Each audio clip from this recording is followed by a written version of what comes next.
Hi, everyone, and welcome to Bad Blind Moms. We're two moms doing our best, and we are definitely getting it wrong today. I know I am.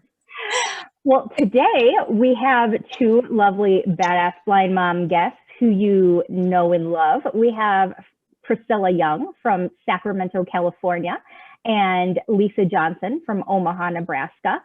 Ladies, why don't you introduce yourselves briefly? Priscilla? Hi, everybody. My name is Priscilla, and I'm from Sacramento, and I have two kids. Miriam is age 13, and Isaiah is 11, and I currently work at the Society for the Blind. Excellent. Lisa? I'm Lisa. I'm from Omaha, Nebraska, and I have 7 kids, 5 girls, 2 boys, ages 15, 13, 11, 9, 8, 6, and 4. And I work full-time as a student support services director for Nebraska Methodist College. And in case you're tuning in for the first time, I'm Stacy Cervenka, and I live in Omaha, Nebraska with my husband, who is also blind, and our 2 kids, who are Leo, who is 7, and Josephine, who is 3. And I am in, where am I again? Right, Urbandale, Iowa. This is the day spin today. And I live here. We live in Urbandale. Ross and I live in Urbandale. We are both blind parents, and we have a 8-year-old boy and a almost 4-year-old little son. So as the election season is behind us and we find ourselves moving into the holiday season, we thought it would be fun to talk about some of the experiences that we as blind parents have with our kids and with our families during the holidays. So how did you guys handle Halloween with your family and your kids? Well, for me, since we weren't going around trick-or-treating this year, we just bagged up a whole bunch of candy and made these giant bags and walked around our neighborhood and delivered them to the kids in our neighborhood ourselves. Just, left at the doorstep. So the kids got to do like reverse trick-or-treating, and then we actually decorated our car, and my husband just drove it around the neighborhood with all this like loud music, and we said candy coming, and those are the kids, we dressed up as ghosts. And I had my ghost, with a white sheet and, my sunglasses and my cane, just walking around. So we kind of did that, and they really liked it. It was like a new thing for us. So what did you guys pandemic? Yeah. I mean, and it's been a tough time because everyone has to decide what's best for them and what, what makes sense for their family and where you are in the country and what things are like for you locally and what situation your family's in. So it's, what did you guys do, Lisa?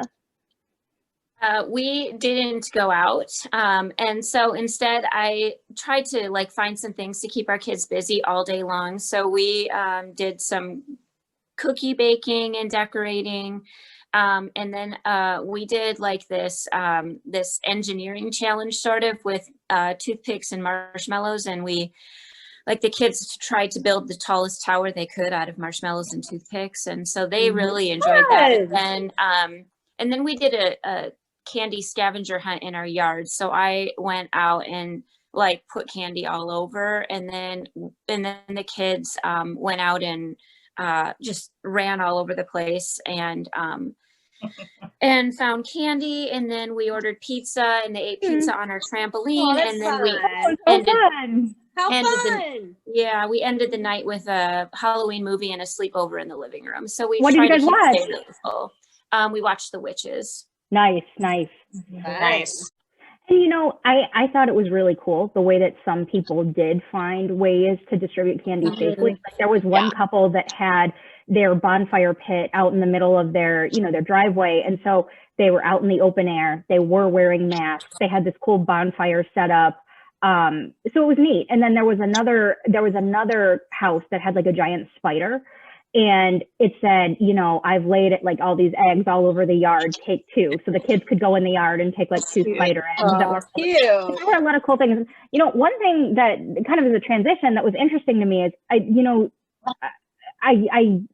follow our local newspaper and our local TV station on Facebook. And there were a lot of people that were like, oh, you know, if you have to make any modifications at all to Halloween, it's so sad for the kids. Like, give your kids a holiday. Don't make them wear masks. Don't do all these things. And I thought, you know what? In a way, as blind parents, all our holidays, like everything we do, we're kind of working under maybe not always the easiest conditions. And we could choose to throw up our hands and say, well, you know, we can't do things exactly the way that other people are doing them, so why even bother? But we find ways, you know, and that's kind of how it seemed to me. Like, there were parents who were like, oh, it's Halloween, like, don't make it sad for your kids. And we just thought, like, our kids don't feel sad wearing masks to go trick-or-treating. Like, yeah, exactly. Yeah. It could be part of their costume. Yeah. Exactly. Yes. Well, and I think, like you're saying, Stacy, as blind parents, we're so used to, in some capacity, modifying things, even when it comes to our family life. So I guess for me, it was like, oh, we just have to modify things to this way. I didn't necessarily see it as a negative. Yeah, my kids actually like loved it. And they said that they'd almost rather do it the way that we did it this year than the way we typically do it. They just had a great time, and they didn't have to like be out in, you know, it wasn't really cold, but they didn't have to be out in the cold. And two of our kids don't like costumes. And so it like, it actually was a more fun time for the kids. And they were like, they still are talking about it a week later. And in kid time, like a week of talking about how amazing, you know, our Halloween was, is like, you know, we clearly won, you know, with what we did this year.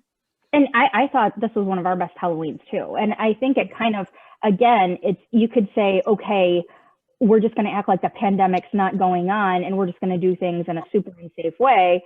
Or you could say, forget it. If it can't be exactly the way I want it to be, then I'm not participating. We're just not going to have Halloween this year.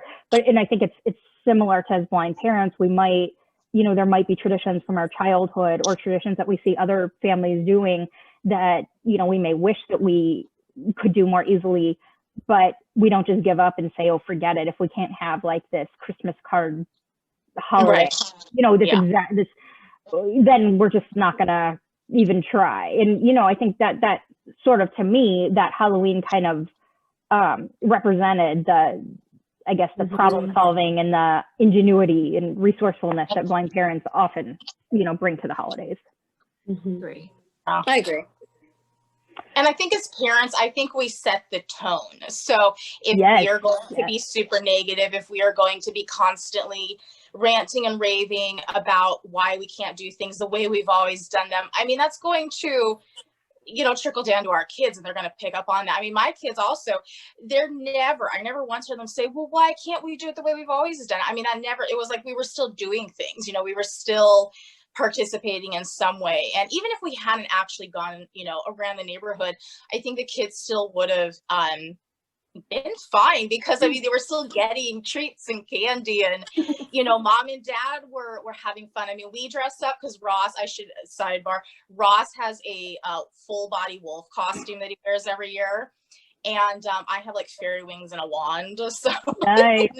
So it's like we make a whole thing out of it. And it's like, I know my kids were never once like, well, why do we have to do it this way? Why can't we do it the normal way? And I think that if we, and it's not always easy, it's not, but I think if we are the ones kind of setting that tone and just, you know what, maybe secretly it sort of sucks in my head, but you know what, for my kids, I'm just going to try and make the best of the situation. And then, you know, they usually pick up on that.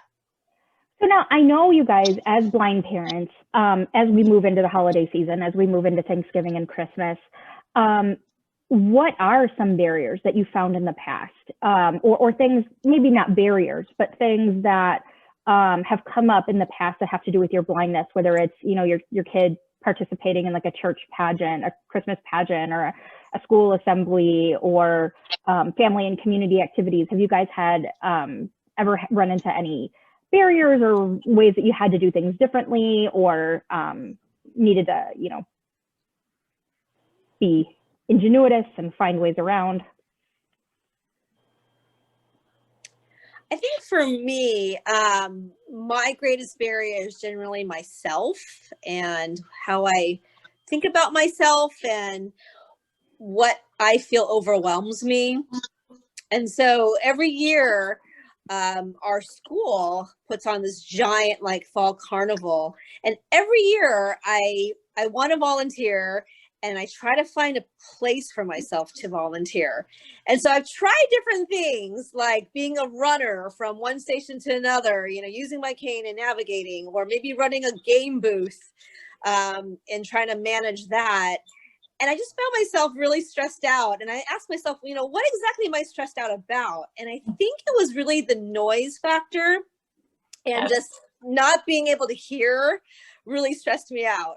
And so finally, the last 2 years, I decided to, take control and decide to volunteer for a certain station that I felt like I could be in control of versus being assigned to a station like I normally was. And so I picked up the prize booth. And so I was able to control the number of kids I was talking to and, figure out ways of handing them the right prizes. And I felt much better. So I learned a good lesson last year when we had the carnival.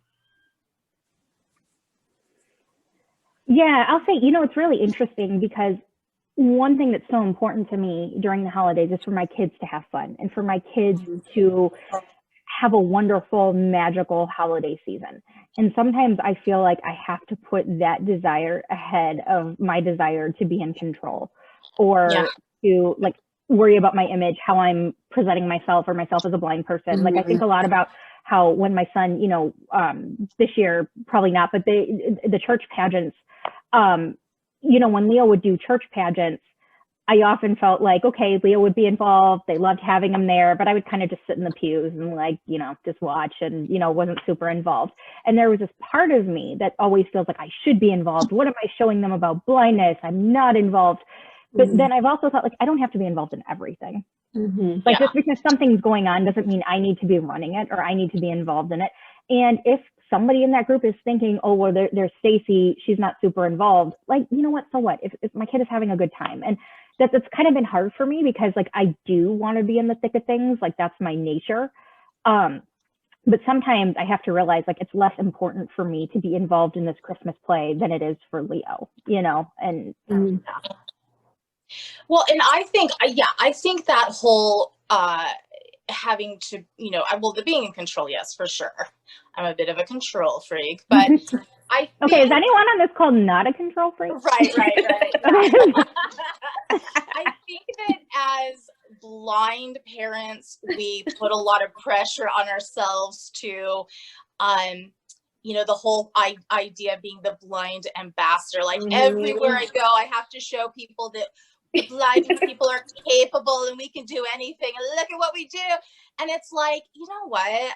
This is about my family. It's like you said, Stacy, it's if my kids are having a good time, we're having a great family experience. I don't have to be the blind ambassador everywhere I go. I mean, look, there's a time and a place, but you know what? I just need to live my life. And if I right now don't want to be that person, that's okay. I mean, hello, I'm out with my kids, that alone should be good enough for people who want to get into that discussion. But, there've been times where we'll go to, a holiday activity that's really crowded and we've brought, a sighted family or friend to kind of help navigate things and figure out what station's this and, what should we do next? And, I don't know, maybe as a blind couple, Ross and I should be figuring that out on our own, but you know what? I don't care. We're doing it as a family and, we just want to make things as convenient and just however it works for us. And I think that if that's what works for you in that moment, okay. So yeah, I just think this idea that I know I do anyway, I can put a lot of pressure on myself. Am I presenting the best image of a blind mom? And, it's like, who cares? It's my kids are having a good time and that is what matters. Well, it's the holiday for you too. So you need to be having a good time. And it's kind of ironic because during those plays, I actually have good memories. I have good memories of dropping Leo off at play practice and then walking over to Starbucks, getting myself a holiday Starbucks drink, and then sitting in the pew and sipping it and watching the kids go nuts. So like that actually is a really fond memory I have of like, okay, Leo's at practice. I'm going to get my pumpkin spice latte. Like I'm sitting there with it. Like instead of feeling left out, I actually feel like, God, that was fun. Yeah, shout out Starbucks. Like, I would echo a lot of what's already been said, that I know for sure, same thing. Like I like to have control over things and know things are going to go like the way that I want them to. But that deciding that I sometimes have to put my discomfort, like I have to put myself in uncomfortable situations in order for the kids to enjoy the holidays is something that I feel like I do a lot. Like, and I guess we face the barrier also of like the fact that there's 2 parents and 7 kids. And my husband really truly is not like, does not enjoy school events at all. Like will do whatever he needs to get out of them. And so a lot of times I have to take on that parent in the classroom role, even though I really don't particularly enjoy it much. But, just that deciding that you're going to just put yourself in uncomfortable situations. I've had to do that a lot because I know like the kids are like, can you please be can you please come to school? Can you please be there for our party in our classroom or whatever? So I think that's one thing. And then the second thing we face is that at the holiday season, there's so much to do. There's so many activities that you could choose. And if we went to every single thing that every one of our kids wanted to participate in, like it wouldn't be possible. And so we do have to like put our prioritize and put limits on what is going to, bring us the most joy, what's going to be the most convenient sometimes. So, a lot of times it comes down to each kid choosing like the thing that's going to be the most important to them. And that's the thing we do. We try to make sure we're doing one thing at least for each kid, but we can't do like 20 things for each kid because like 20 times 7 kids is like impossible. So besides the pressure we put on ourselves during the holidays, have you guys had any other barriers to participation, whether they come from, technology or just finding out about activities or not really? I think transportation's a really big one. And I think especially like depending on where you live, obviously, if you don't have great public transit, that could impact things. And I know like when we lived in Omaha, and Lisa can attest to this, Omaha is geographically very big. It's kind of a sprawling city and its surrounding areas. And so like around the holidays, there's all these activities that happen in Omaha and the surrounding areas, just everywhere. And there's like a million things to do every single weekend. And I know like when we were in Omaha for Ross and I, sometimes we had to like map it out and determine, okay, is this, how can we get there? How far away is it? Some places it's like, do we really want to spend $50 on an Uber, just for this one activity? And so, I know for us, transportation sometimes played a really big role in what we did and where we went. And we've talked about this before, the transporting of all the stuff you have to when neither of you drive. So not only, okay, now we figured out how to get there, but now we have to take the car seats, we have to take the bags, we have to, we can't take our coats off unless we're going to carry them. And so sometimes it's those logistical things that I know for us, and it's not just the holidays, but particularly at the holidays, that sometimes haven't stopped us from doing things, but definitely we have to think really hard. Is this an activity worth doing because of all those extra things? Or maybe we're just gonna chill at home in our PJs tonight and figure out something else to do. Yeah, I agree with that. I think to kind of piggyback on that is not being able to drive means I have to plan ahead a little bit better.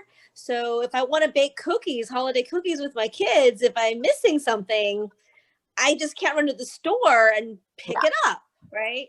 Or if I wait too long to figure out a certain present I want to get my kids or somebody, I'm not going to be able to just jump in my car and drive. So just being able to plan ahead and doing all that brain work behind it, I think sometimes can be overwhelming. I will say, I think that like grocery store delivery, you know, whether it's Postmates or whether it's, you know, our Hy-Vee delivers, that does help, because especially a lot of places now have same day delivery. So you don't have to plan quite as much as we used to. But you're right, it's so frustrating when it's like, okay, I want to make cookies, but I don't have flour or some small thing that would be, you know, easy to jump in your car and get. But now, so how are the holidays going to look different for you guys, Priscilla and Lisa, due to the COVID pandemic? Well, I think previously I've been really stressed out about my in-laws coming over and her family coming over, and having to just be a really good host with a clean house. And if it's not great or perfect, I'm always worried that they're going to judge me because I can't see. And now the pandemic has come, and so I'm not sure if I have to host anymore. Yay! So I don't know if that really solved my problem, but for this year, For sure. That is a silver lining. yes. Yeah. Not having to host stuff. I shared that similar experience. Normally we host my husband's department. He works for a university here in Omaha, and normally we host the department Christmas party at our house. And so everybody has already been like contacting us and telling us they're super bummed, but I'm like, oh yeah, it's just really sad. What a shame. But I don't have to. I mean, we'll probably do all the baking anyway, because our kids will still eat all of that stuff, but it's not the same level of stress that goes into the cleaning and the prepping and all of that. So that's one way that ours will be different, is no hosting. But in a like a sadder way, normally we travel to Wisconsin to see our family, right?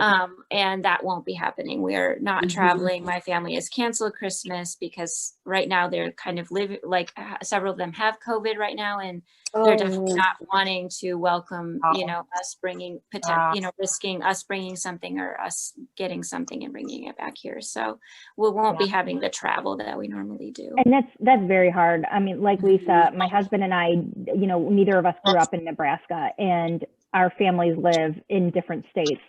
And it's kind of hard during the holidays because we're not going home, we're not having guests, and we didn't grow up here. So we don't have like local relatives, like, okay, we're going to locally go to grandma's house, or, you know, it's a little harder. And then a lot of the holiday traditions and things that mark the holidays, even when you're not around your family, like the Christmas, you know, the school Christmas play or the church pageant, you know, those aren't happening this year either. So it's like, it really stinks, because even like the kids aren't even getting like their usual school and church and some of the community things. But we also don't live near grandma or near the cousins and aunts and uncles. So, I mean, we're really trying to be creative and find ways to make it feel special and make it feel like the holidays. So I'll let you know what we come up with. So we've already kind of started that. So we're trying to think of ways to make it like, really try to make the holidays merry in whatever way we can. And so we actually put up our Christmas decorations already this week. Yes. And one of those. One of those. Yeah. You set the bar high. Yeah. So my husband was on the roof yesterday. I mean, I have to applaud him for that. So we're trying to make it really, really special. Even thinking ahead to Thanksgiving, we're already talking to our kids like, okay, well, we really have free reign over what Thanksgiving dinner is going to look like this year. So like everybody gets to pick a dish. And I mean, it might be a different looking Thanksgiving when there's, you know, all of us getting to choose our favorite to be on the table. But you know, it's just a matter of being willing to be adaptable and creative this year. So, I mean, to Grandma, I really do. It really hit me when there were so many people saying things like, "Oh, you know, don't make Halloween sad for your kid. let them just do it normally. And I thought, like, man, you know, just because you're doing it differently doesn't mean it has to be bad. I mean, in times of war, in times of difficulty, families have always had to adjust. I mean, holidays happen whether you're in a good place or a bad place. You know, I mean, they happened during World War II, they happened during the Depression, and it's like there's always life circumstances, and you make the holidays happy. And that can be very hard sometimes, very hard. But, you know, I think as parents, like, I think all of us are that way. Like, we really want our kids, like, we want our kids to have that magic, even if we ourselves might not be experiencing it.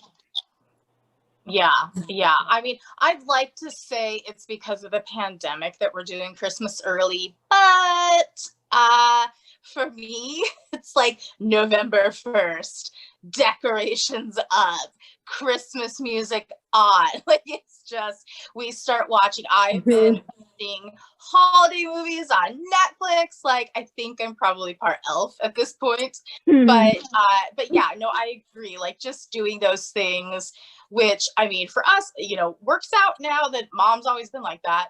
But since, you know, we're not going to be able to do one big thing that we've done with the kids, is, since, you know, Ross and I don't drive, is we have always gone on one of those holiday lights tours, and that's not going to happen this year. So, and now, you know, we don't even live nearby really anybody we know. So I don't really know if we're going to be able to do much like holiday light watching, unless we kind of walk around the neighborhood, which we have done, by the way. We will do that if it's a nice night. We'll just take the kids out in the wagon and walk around, look at holiday lights, but you know, in our neighborhood. But that, I know, is one big thing that the kids might be a little disappointed in. And we also will not be traveling for either my family or Ross's family. We're just going to do our own Thanksgiving and Christmas, because I just, you know, we'd have, again, none of us drive, so we'd probably have to take like a bus, and I'm not real comfortable. Like, flying's one thing, but the bus is a whole other situation right now. So it is Saturday night, and my husband and I, our standing dates is we lie in bed and fall asleep to Saturday Night Live together, usually like after Weekend Update, sometime between like Weekend Update and the second musical performance. But since that we're really wild and crazy over here. Yes. Super fun. So I thought, why don't we go around and each share maybe one tip that we have for other blind parents during the holiday season. And if you want, I'm happy to go first while you guys think of yours. Mine is that I know that especially during this time of year, or during, you know, this Christmas, finances can be tight for a lot of people, because a lot of people, you know, may have lost their jobs or been downsized or had their hours cut due to the pandemic. And frankly, you know, among people who are blind, you know, a lot of our community lives, you know, at or near poverty. And I guess what I would recommend is, you know, I think about the toys that our kids love the most, and they are Play-Doh and markers and crayons and chalk. And, you know, your 4-year-old doesn't know that, you know, some new robot costs more than art supplies. You know what I mean? So like, don't worry about the cost of things. Like, I truly think, like, our kids, the best gifts you can get them are like bubbles and Play-Doh, and again, you know, construction paper, glitter, glue sticks, you know. So just, if finances are tight this year, don't sweat it. Kids don't, again, half the time they're just as happy with bubbles as they are with some expensive thing that you get them and they play with it once. I guess that would be mine. Priscilla?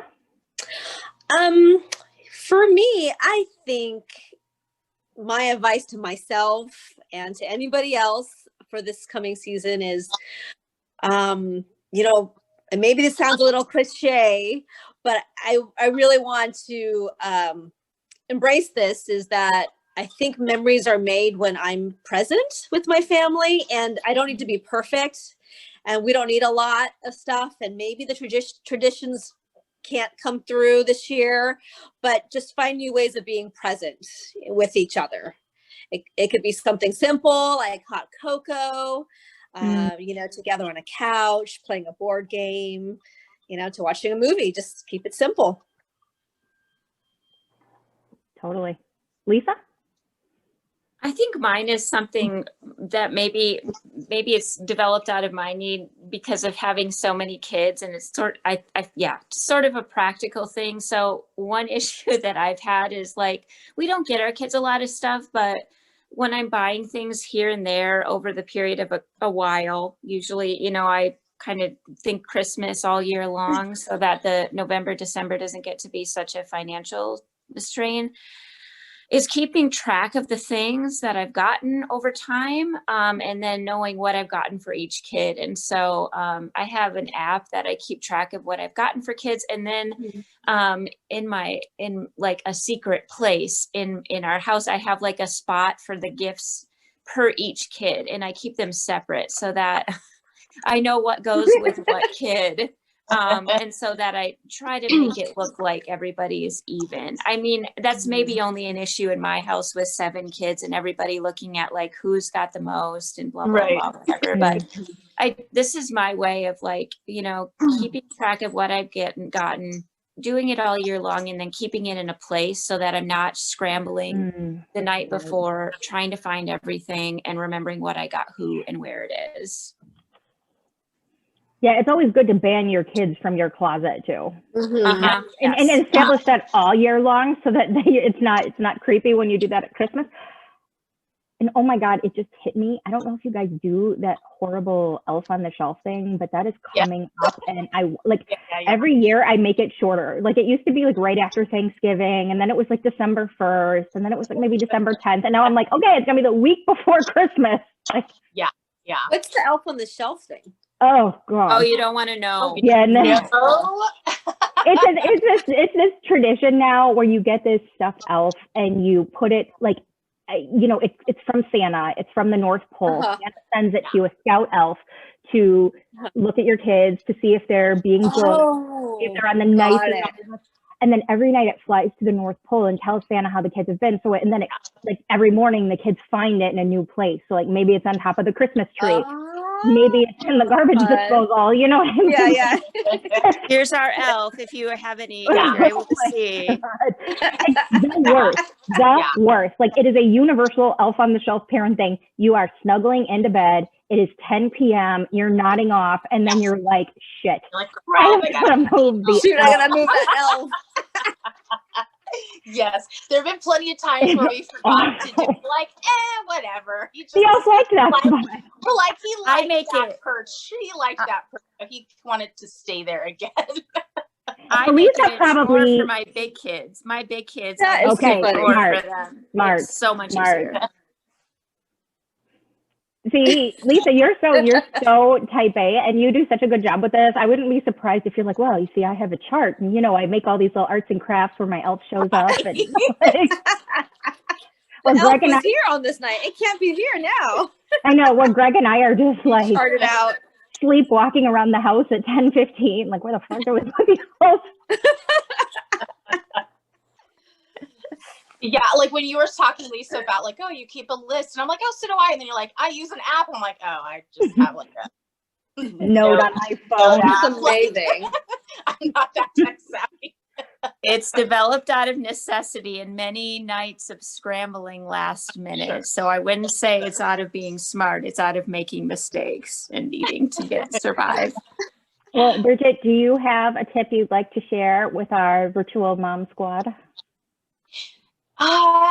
This might sort of be in the vein of what Priscilla was saying, but you always hear people talk about, oh, their family traditions. And, growing up, my family, honestly, we really have traditions. There weren't, beyond your normal, putting up decorations, the Christmas tree thing. We didn't really have family traditions. So I didn't grow up with that. I know when I had kids, I really wanted to create that.